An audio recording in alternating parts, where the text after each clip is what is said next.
Hey guys, welcome back to quantum mechanics. So last time we were talking about partial wave analysis. So this is a formalism that we can use to compute scattering amplitudes in the cases where you have spherical symmetry in your potential. And in those cases, we've seen several times now that the potential, instead of depending on the position vector r, really only depends on the distance from the origin when you set up your coordinate system to occur at the center of the potential. And in this case, when you have these cases, you have this azimuthal symmetry. And so you can actually, we saw last time, you can actually integrate over the phi dependence. And really, the scattering amplitude, the thing that you're after in scattering theory, is only really dependent on the on theta, and it has an implicit dependence on the energy, or most of the time we write that in terms of the wave vector k, the momentum k. And so last time we were starting to talk about how to compute this thing. Right, and one of the ways that we started to talk about was through this partial wave analysis. And so the idea is you can take your full scattering amplitude, and you can break it into small, basically sub-amplitudes, right? And so you would write, so the idea is that you're writing the scattering amplitude as a linear superposition of what we call sub-amplitudes. And you can ask yourself, well, I can always do that, right? I mean, that's just one of the standard things that you do in quantum mechanics is to get a total amplitude, you can sum up sub-amplitudes. But in this case, we can write this linear superposition in a special kind of way. So the special case that we have, again, is the fact that the Hamiltonian has this spherical symmetry. And because of this spherical symmetry, it commutes with a subset of the angular momentum operators. And we saw from last semester that those operators, the ones that we usually choose, are the L squared and LZ operators, right? The total angular momentum squared and the Z component. And so these three form a good set of commuting operators, compatible operators. That was the word I was looking for. And so that means that the wave function that we write down is going to be a simultaneous eigenket of all three of these guys, right? And so what we saw last time was that we can write the scattered part of the total wave function as an outgoing radial wave being multiplied by some function of our angle, right? Our angle theta, right? And what we do in partial wave analysis is, since this only has a theta dependence, we can expand this guy, right? It's kind of we can expand this thing in terms of Legendre polynomials. So anytime you have a function of theta or cosine of theta, you can always expand it in terms of Legendre polynomials, right? And so in that case, you can write the scattering amplitude as a sum over our quantum number L from 0 up to infinity with this prefactor or Legendre polynomial, and then some factor here that's going to carry the dependence on K. I forgot to write it in, but this is the guy that's going to carry our dependence on the energy, basically, right? So what we've done in writing it this way, what we've accomplished is basically we've split that kind of, the interdependence of F on theta and the energy.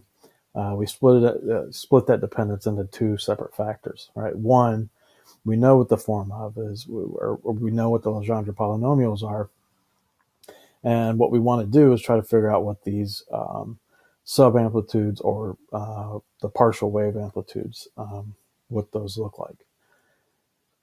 It should be noted that since we have this azimuthal symmetry, there's no M dependence. In other words, there's no dependence on the LZ quantum number. That's why we can write this in terms of Legendre polynomials and not spherical harmonics. Okay, so we've we've kind of achieved a nice feature here, that we've taken our full scattering amplitude and we've split that dependence into two separate factors. But the price we had to pay to do that is now this scattering amplitude is an infinite series, right? So we have two separate factors. One depends on the angle that we know, and one depends on the energy. That's the one we want to try to figure out. And but unfortunately, in general, it's an infinite series.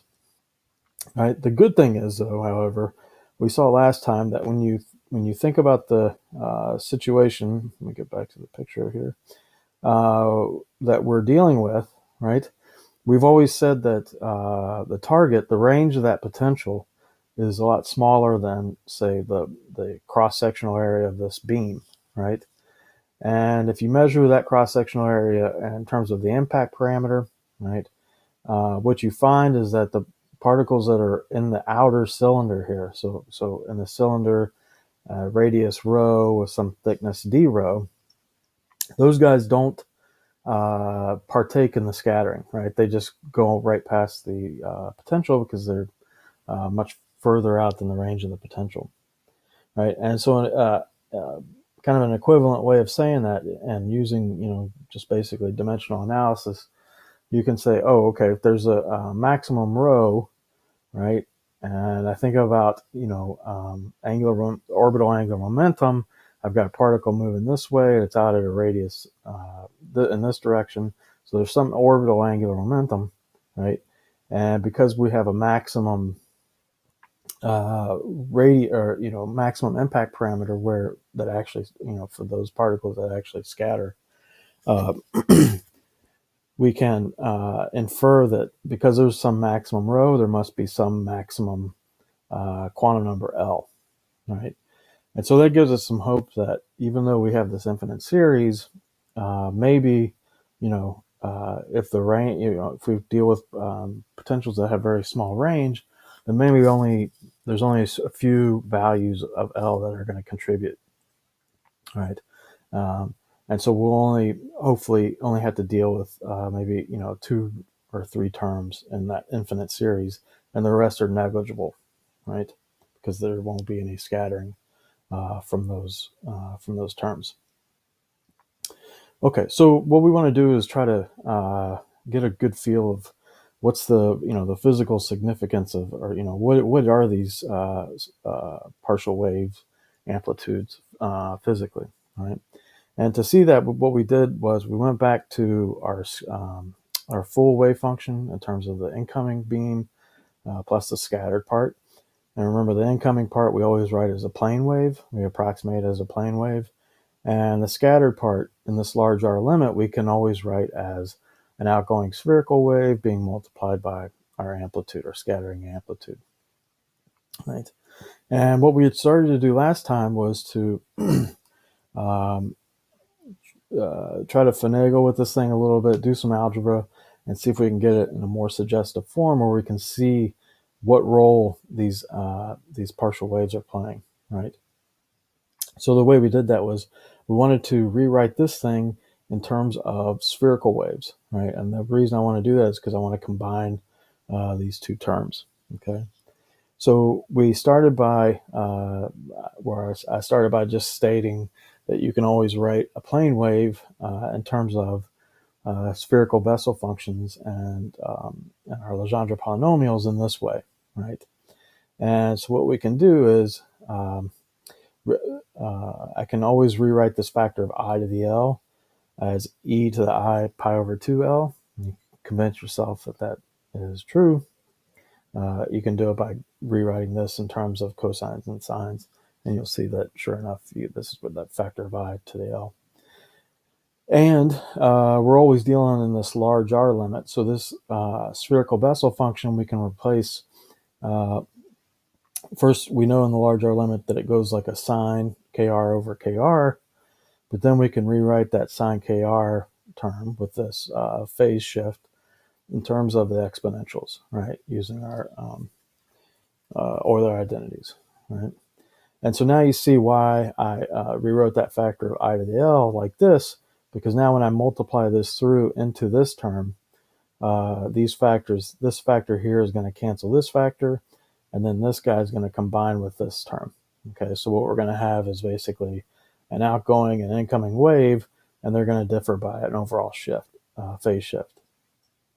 Okay, so what I can do is plug that stuff back in and do all that stuff I was just saying in words, and now I get something like this for our plane wave. Okay, and so now you can compare this with what we have. What we have here, right? E to the IKR, and then we know we're going to use our partial wave analysis, or the form of this guy in terms of the partial waves.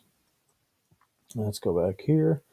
And so when I do that, so here's my plane wave, right? And then here is my scattered wave. So here's the outgoing wave, and this stuff right here is our partial wave version of our scattering amplitude, right? And so now what I want to do is I can take these terms and combine them, right, and group the outgoing and the incoming waves terms together, right? And so if I do that, I get obviously the sum over L, this factor of 2L plus 1. My Legendre polynomial is common to all the terms, so I can pull it out. And then I pull out this factor of 2ik. And so what I find is that the outgoing wave, so this e to the ikr over r, has now a coefficient that goes like 1 plus 2ik times our partial waves. Whereas the incoming wave, just the coefficient is still just 1, right? So this is nasty looking, right? But what it does is it gives us a way to see what role, or what's the importance of these partial waves, right? And the way that you see that is that, imagine that we turned the scattering off, right? If we turn the scattering off, all we're going to have is that plane wave, right? Remember, we're just going to have this plane wave, or just e like at kz, and this term is going to be 0, right? Because if there's no scatter, there's not going to be any scattering, okay? So we can see that when we turn the scatterer off, our partial wave goes to 0, and this thing is just a plane wave, right? Our beam. It's basically the plane wave for our beam, right? However, when we turn the scattering on, this term is going to be non-zero, because there are going to be some interactions, some scatterings. And so what happens is the coefficient of the outgoing wave shifts, right? And it shifts from 1, which was the case when the potential is off, to 1 plus 2ikal, right? And this is basically when you look at the form of the wave function, this thing is basically the amplitude of that spherical wave, right? So what happens is when we turn the scattering on, the amplitude of the scattered wave shifts, and it shifts by some value that's proportional to our partial waves. Okay, so we can see now why we want to write things in terms of these partial waves and how we can interpret them. Okay, so what we're going to do now is start to work towards an expression for these guys. Now that we know that they're actually important, and they're easily interpretable.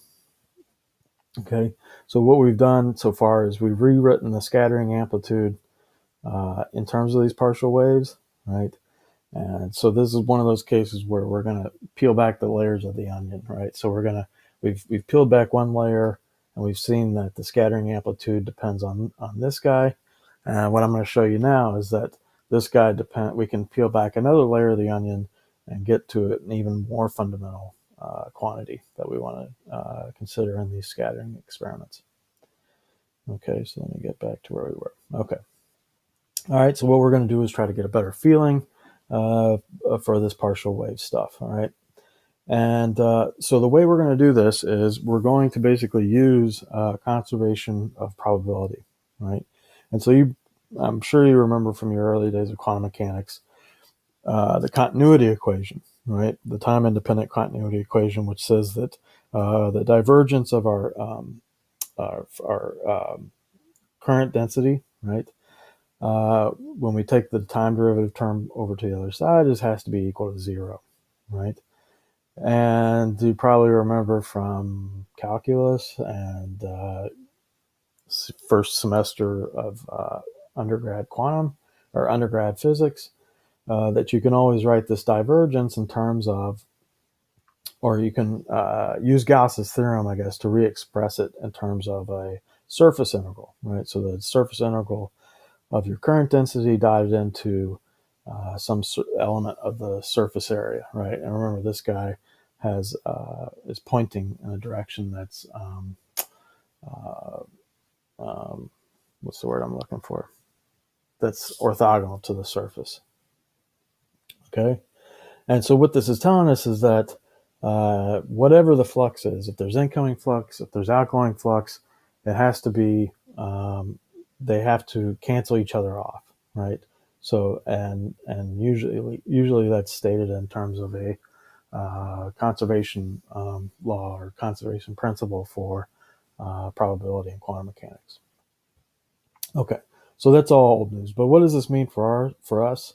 Well, uh, it means that uh, we can write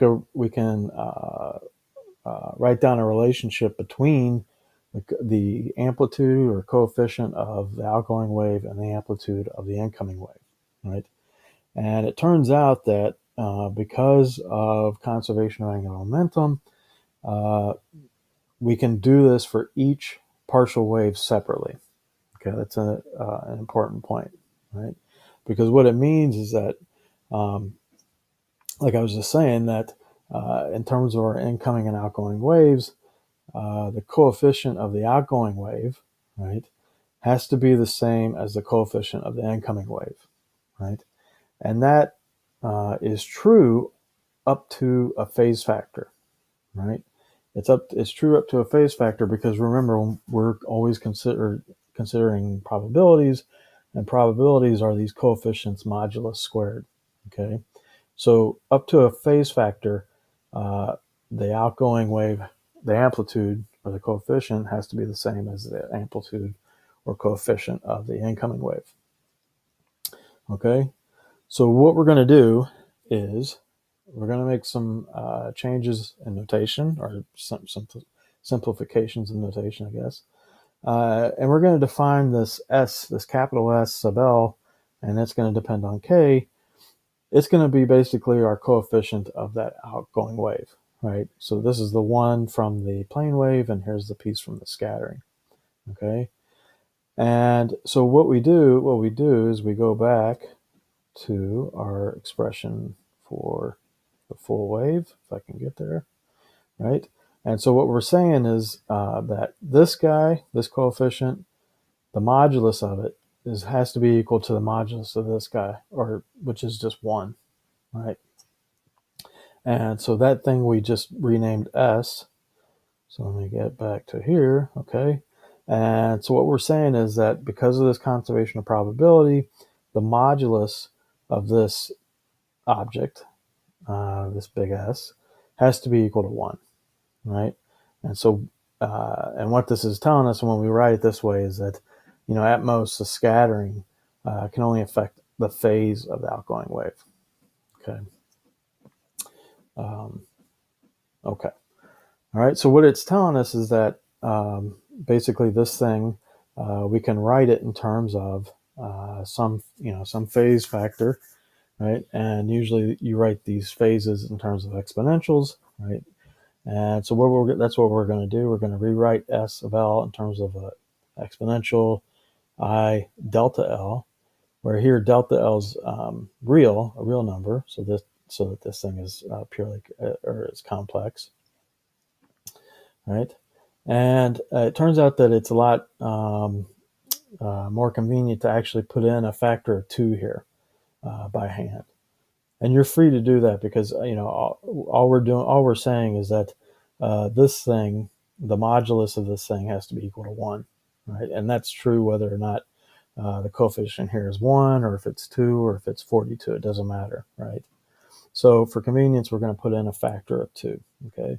So a lot of times you'll see this thing written down like this. So it's a E2I delta L. Okay. And typically, so here I wrote in the dependence on K just to remind you that, this term is depending on K, and now we've shifted, or we've kind of isolated that dependence into this phase that we call delta L. Okay, and the L subscript is there to remind you that there's one of these for each of the subamplitudes or the partial waves. Okay, so we've just used conservation of probability and found that the coefficient of the outgoing wave is up to a phase factor equal to the coefficient of the incoming wave, and we've rewritten that coefficient in terms of just a pure phase, right? Okay, so let's go back now to our definition of S, right? And so what I have is, this is initially what we wrote down, but now I'm going to solve this for A, right? And so I just take the 1 over, divide by 2ik, okay? And now I want to plug in my expression for S of L that we just found from conservation of probability, right? So S of L we said was e to the 2I delta L. And now you're going to see why we wanted to write this in terms of a factor of 2, because what I want to do is pull out a factor of e to the I delta L, right? Because when I pull out this factor of e to the I delta L, what I have is that one factor of e to the I delta L here, but now I have e to the minus I delta L, right, over this 2I. Okay, and so now you can see where we're headed, right? This thing, e to the I delta L minus e to the minus I delta L over 2I is just the sign, right? The sign of delta L. Right, so I can rewrite now our subamplitude, or a partial wave, in terms of this delta L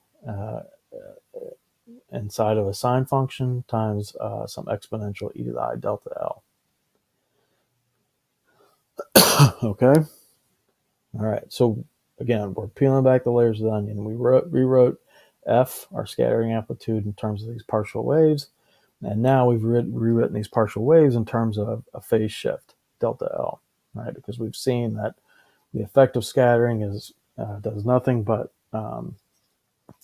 shift the amplitude of the outgoing wave by some phase, okay? Sometimes it depends on what you're trying to calculate, but sometimes you can rewrite this, and you can write this in several ways, right? So I could rewrite this exponential in terms of sines and cosines. I can do all kinds of cute and fancy stuff, but sometimes you'll see the partial wave written like this, all right? And I'll leave it up to you guys to show that you can go from here to here, just using your normal trig functions, okay? All right, so what does all this mean? Okay, so we've got an expression for A of L in terms of our phase shift, right? And now we want to see, well, what is this bias, right, in terms of our partial wave analysis. And the way we do that is to look at the expression for our scattering amplitude, right? And now plug in what we just found for A sub L, right? And I'm going to use the more standard version, this guy, okay? So I plug that in, and I get something that looks like this, okay?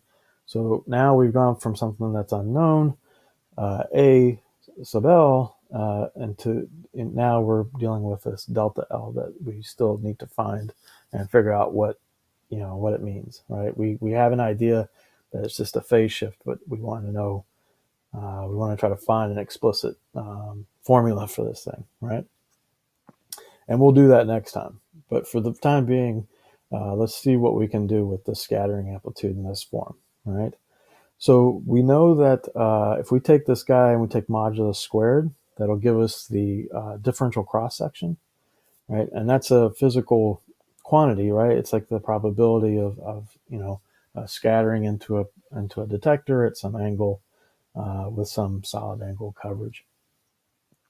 So let's see what that gives us, what our expression gives us if we do that, okay? So let me take the f I have here and take the modulus squared. And when I do that, I have to be careful because when I'm squaring this thing, I don't want to use the same L value here, right? Because if you think about it, when you expand this out, if you multiply it by itself, there's going to be cross terms, right? So what you want to do is label one of the terms by L and the other one by L prime, say, for example. So that means that we're going to have a 1 over k squared factor. We have two sums, 1 over L, 1 over L prime. Got two factors of the 2L plus 1. I've got e to the I delta L sine delta L. And then this would come from the complex conjugate of our expression. It goes like e to the minus I delta L sine delta L. And then we've got our two factors of Legendre polynomials, where I've kind of suppressed the dependence on cosine theta just so I could fit them on one line. Okay, so this is our expression for our differential cross section, right? And it's pretty ugly, but what we can do is actually we can integrate over this solid angle and obtain the total cross section, right? The total probability that we have basically scattering occur, right? So this is, you can think of as, that you would have a detector that fully encompassed or fully surrounded the scattering. And so you're detecting every particle that either scatters or doesn't scatter, right? So let's do that. So let's take this and we'll integrate it over the solid angle, right? And the reason I want to do that is because we know that when we integrate these Legendre polynomials over cosine theta, that we can use the orthogonality of these guys, right? And so what it'll do is it'll allow us to basically pick one of these L or L prime quantum numbers. Okay, so what I have is, so I have the total cross section on this side, so I'm just going to integrate this. It's just going to give me a sigma, and I've got 1 over k squared. I've got my double sums. I've got all the terms I had before, and now I have this our angular integral, right? Where here this guy, there's no azimuthal dependence, so this thing's just going to give me a factor of 2 pi. And this guy, if you go look it up in ARFCAN or some other math book, you'll see that this integral is proportional to a Kronecker delta in these subscripts, L and L prime, but you also get a factor of 2 over 2L plus 1, right? So this 2L plus 1 will cancel one of these guys, and this delta L prime is going to set all the L primes to L. And so what you find in the end is that the total cross-section takes this really nice form, right? It's a 4 pi over the energy, basically, right, times this linear superposition of sine squared of the phase shift delta L, right? Like we said, anytime that we have that we're dealing with low energy scattering, we're typically only going to have 1, 2, or maybe even 3 of these guys contributing, but the rest are negligible. Okay, so we're starting to get somewhere. We're starting to get total cross, nice expression for the total cross section in terms of this phase shift, right? And the next step is going to be to determine what this phase shift is in terms of observables, like the energy and moment, either the energy or the momentum and other known quantities. Okay, so that's what we'll do next time, and I guess that's it. If you guys have any questions, don't be afraid to email me, and I'll be happy to answer. Okay. All right. I'll talk to you guys later. Have a good one. Bye.